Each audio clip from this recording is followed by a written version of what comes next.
Salut, j'espère que ça va bien chez vous. Aujourd'hui je vais vous donner des conseils destinés aux méga débutants dans le monde des plantes. En fait ça va être des conseils d'une débutante à des débutants parce que je suis moi-même débutante. Débutante, je répète le mot débutante. Comme vous le savez, moi je démarre dans le monde des plantes et en fait je me suis dit que peut-être c'était une bonne idée de vous dire les choses qui moi m'ont aidé, les choses que je trouve un peu essentiel à savoir quand on démarre. Vous allez voir que ça va pas être des conseils extrêmement incroyables ou très comment dire, c'est pas des conseils venant d'une experte en plantes tout simplement. Si vous cherchez des choses très pointues, si vous cherchez un savoir très pointu, malheureusement je crains que ce n'est pas là que vous allez le trouver. On va commencer.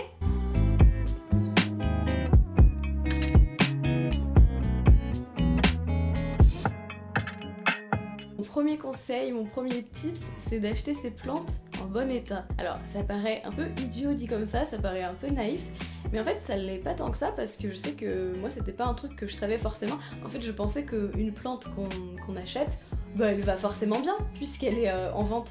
Et en fait non, il y a des plantes qu'on peut acheter et qui sont des plantes dont on se rend compte par la suite qu'elles étaient déjà pas très en forme et que du coup si on est débutant, ça va être encore plus compliqué de les garder en forme parce qu'il faut un savoir, faut être déjà un peu habitué je pense pour pouvoir sauver ces plantes là.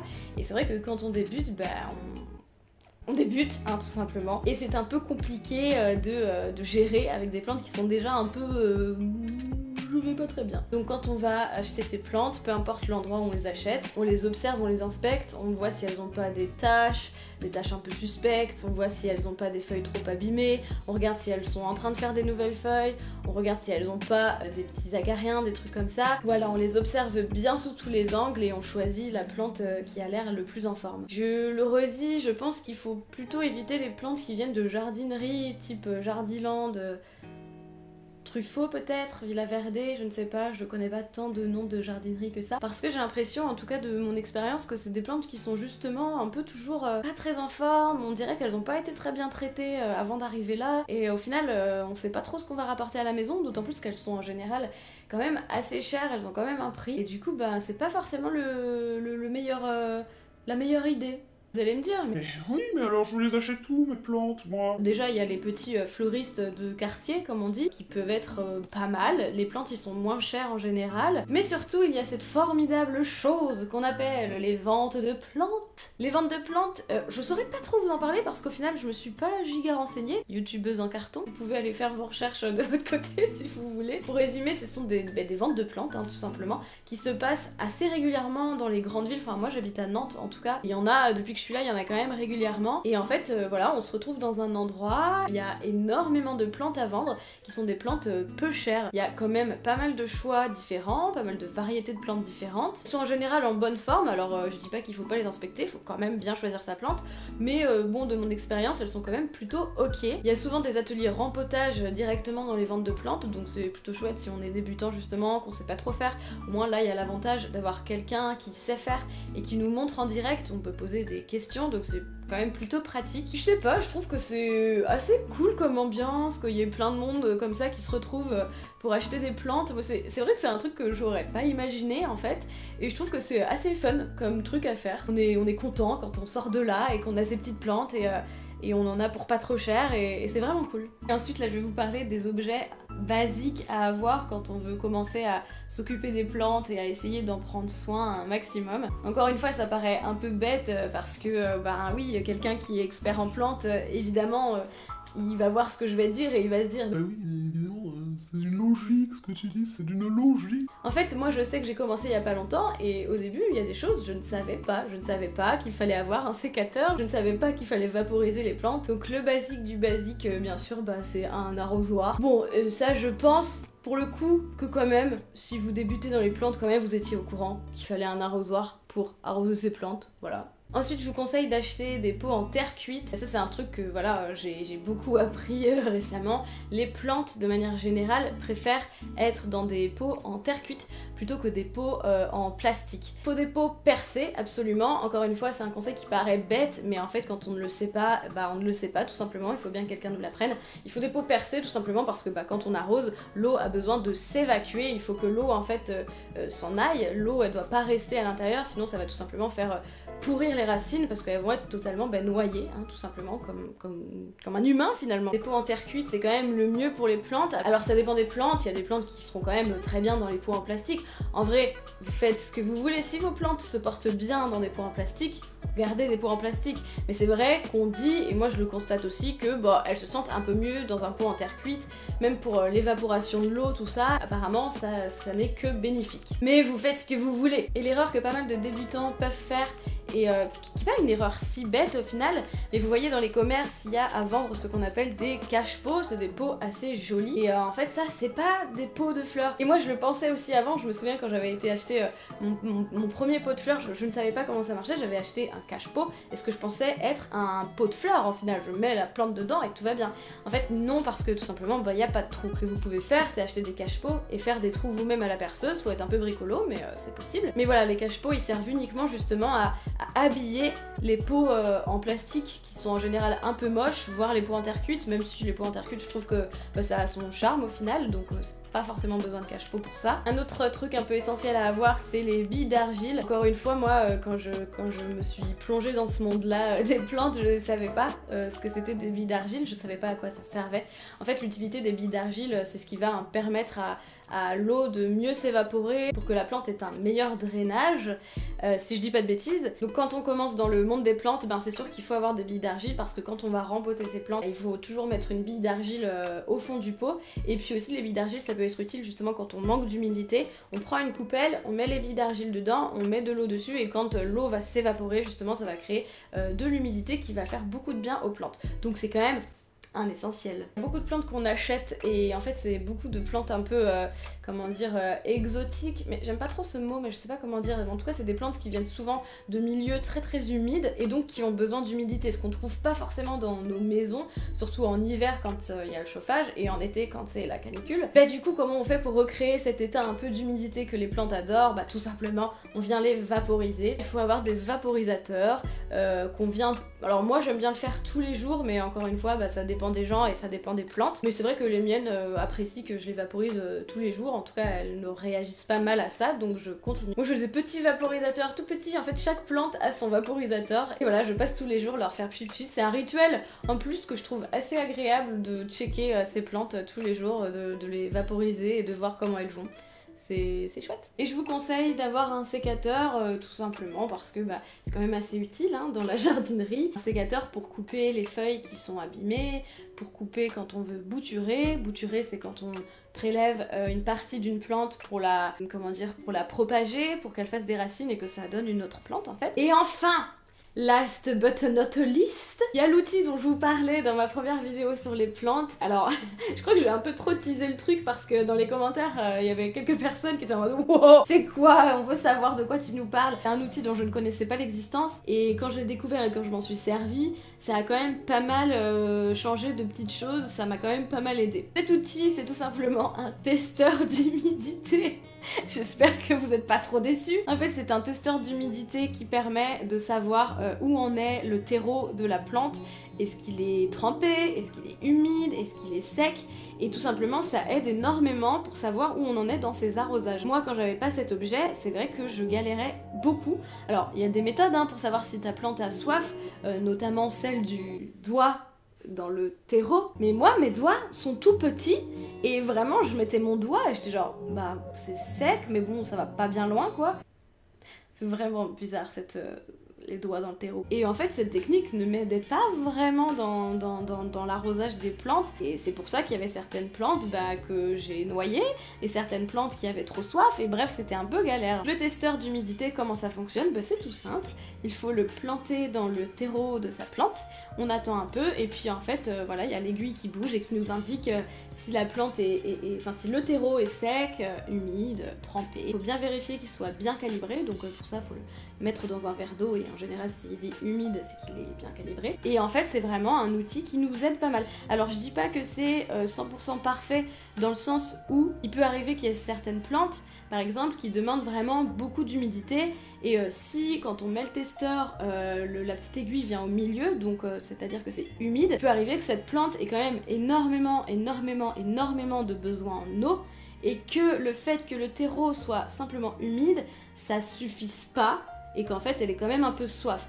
Donc il faut toujours être à l'écoute de sa plante. Très belle transition, puisqu'ensuite je voulais vous parler du fait d'être à l'écoute de sa plante. En fait, les plantes, c'est des êtres vivants et qui vont nous communiquer des informations. Donc ces plantes, si on veut bien s'en occuper, il faut quand même être un minimum attentif, il faut quand même un minimum les observer régulièrement pour savoir où elles en sont, comment elles se sentent, si elles ont soif, de quoi elles ont besoin. Par exemple, je parlais du manque d'eau ou d'un excès d'eau pour une plante. Certaines plantes, quand elles ont soif, elles le montrent par des signes extérieurs, notamment les feuilles qui vont s'affaisser ou alors les feuilles qui vont s'enrouler sur elles-mêmes. En fait, les plantes, quand elles ont un souci, elles sont comme nous, elles ont des symptômes. Alors ces symptômes, faut réussir à les identifier et réussir à savoir ce que ça veut dire. Alors je dis pas que c'est évident, c'est très difficile, mais je pense qu'avec le temps et l'habitude, on commence à un peu mieux distinguer les différents symptômes et mieux savoir ce qu'il faut faire pour prendre soin de ces plantes. Et comment on fait pour savoir ces symptômes? Comment on fait pour acquérir du savoir sur les plantes? Il y a plusieurs petites solutions. Il faut aller chercher des ressources, et en fait des ressources, il y en a quand même pas mal. Déjà, il y a les livres. Il y a énormément de livres qui existent sur les plantes, notamment des encyclopédies de plantes, ce qui est un super truc parce que ça aide vraiment à mieux connaître ces plantes selon leurs spécificités de chacune. Donc je vous encourage vraiment à chercher des livres sur les plantes. Moi je commence à prendre l'habitude même de regarder quand je vais dans des vides-greniers, dans des brocantes, à Emmaüs, dans tous les trucs où il y a des vieux livres, des vieux objets, des trucs de seconde main. Je commence à prendre l'habitude de regarder toujours le rayon un peu jardinerie parce qu'il peut y avoir vraiment des pépites. J'ai trouvé justement un livre dans une ressourcerie sur les plantes et je trouve qu'il est vraiment super. Il date de 2010, ce qui est pas très vieux. Il explique vraiment un peu le BAB, le BABA. Il explique vraiment bien, du début à la fin, comment, qu'est-ce qu'une plante, comment ça fonctionne une plante, qu'est-ce qu'il faut faire pour les plantes, et puis après il y a une espèce de petite encyclopédie, pas très complète cela dit, mais il y a quand même pas mal de plantes différentes. J'ai aussi un autre livre qui m'a été offert par mon frère, et qui est un livre qui explique comment bouturer. Alors pour l'instant je préfère attendre le printemps pour m'y mettre, mais je pense que ça va m'être aussi assez utile parce que c'est assez complet, très bien expliqué, donc c'est plutôt chouette. Et puis voilà, les livres finalement c'est une valeur sûre. On trouve tout dans les livres, c'est formidable les livres. Autre chose qui m'a vraiment beaucoup aidé, il s'agit du groupe Facebook Plantes pour tous. Plantes pour tous, qu'est-ce que c'est? C'est justement, je sais pas si c'est une association ou autre chose, mais bon, on va dire que c'est une association et si c'est faux je corrigerai dans la barre d'infos. Donc c'est une association possiblement qui organise justement des grandes ventes de plantes. Et puis aussi ils ont donc ce groupe Facebook Plantes pour tous où le principe c'est que les gens viennent poster un post Facebook où ils demandent de l'aide s'ils ont un souci avec une plante. Je m'en suis beaucoup servie, je vais pas vous mentir. Dès que j'ai un petit souci et que j'ai pas réussi à trouver la réponse ailleurs, je poste dans ce groupe et en fait on répond assez rapidement, assez sympa. Alors je trouve qu'il y a un peu ce truc, cette petite condescendance qu'on fait beaucoup à des gens qui débutent dans n'importe quel sujet, n'importe quel domaine. Il y a toujours les vieux de la vieille qui vont être un peu condescendants. Je trouve que c'est pas très agréable, mais bon, ça reste quand même très utile. Et puis il y a d'autres gens qui sont très très sympas et qui sont qui ont envie de partager leur savoir, donc c'est cool. Et puis en fait, au-delà du fait de demander de l'aide quand on a un problème spécifique, quand on lit les posts, parce que voilà, ça apparaît sur notre feed, on lit et tout, et mine de rien, petit à petit, on commence quand même pas mal à emmagasiner plusieurs infos, à retenir plusieurs infos, et donc c'est vraiment très très utile et très pratique, je trouve. Et puis bien sûr, là, oh, vous me regardez là, mais alors, ouais, vous me regardez sur quoi, hein? On est sur YouTube ou quoi? Ouais, je crois qu'on est sur YouTube, les gars. Oui, sur YouTube, il y a quand même pas mal de chaînes qui parlent de plantes. Quand j'ai une nouvelle plante, j'ai pris l'habitude de taper son nom sur YouTube et de regarder toutes les vidéos à son sujet pour récolter un max d'infos sur ma plante. Je vais vous mettre dans la barre d'infos les chaînes YouTube que j'aime bien aller voir. Je les connais pas de nom, à part la plus connue, j'ai l'impression, qui est Une fleur parmi les fleurs, et Marion Botanical aussi, et une autre, Le jardin de Bob, il me semble. Bon, je connaissais les noms en fait. Voilà, c'est des chaînes francophones qui sont vraiment dédiées aux plantes, qui offrent vraiment beaucoup de ressources sur le sujet, et pour le coup, c'est des personnes qui sont quand même plus expertes que moi, qui ont plus de savoir, qui sont dans le game des plantes depuis plus longtemps, je pense, et donc c'est quand même cool d'aller piocher parmi leurs vidéos pour trouver un peu de l'aide et puis du savoir sur les plantes. Et maintenant, j'ai un conseil un peu bonus. Alors, vous vous vous souvenez dans mon plante tour que je vous avais montré une alocasia. Alors d'ailleurs j'avais dit que c'était une mycorrhiza. En fait c'était une alocasia portodora, mais de ce que j'ai regardé sur internet, j'ai l'impression que c'était un peu au final la même plante mais qui avait un nom différent, je sais pas trop. Je trouve que cette alocasia, malheureusement c'était une grande plante donc j'étais obligée de poser au sol. Il se trouve aussi que j'ai un petit chat qui est complètement zinzin, qui est très énergique et qui adore, la plante était posée à côté du canapé parce qu'il n'y avait pas trop d'autres endroits pour elle, et en fait mon chat adore quand elle a des coups de folie, ce qui est très souvent, elle adore courir comme une zinzin, monter sur le canapé, redescendre très vite, et forcément la plante elle prenait beaucoup de coups. En fait mon chat ne faisait pas ça volontairement, c'était pas une volonté d'abîmer la plante parce que elle grattait, mais c'est juste qu'en fait elle était dans son chemin et que c'était inévitable qu'elle soit un peu blessée pendant ces coups de zinzinerie. Je me suis retrouvée avec une plante qui était très abîmée et pas très en forme. Enfin, elle était quand même en forme dans le sens où elle faisait des nouvelles feuilles, elle poussait et tout ça. Mais ses feuilles commençaient à être vraiment abîmées avec pas mal de griffures et de trous en fait. Et bon bah malheureusement moi ça me fait un peu mal au cœur de voir ça. Je me suis dit que clairement si je la gardais, bah malheureusement je pense que ça n'allait faire que s'empirer. Et c'était un peu crève-cœur quoi. Et je voulais pas l'acheter parce que je trouve ça assez triste. Et je voulais pas la donner non plus parce que bah...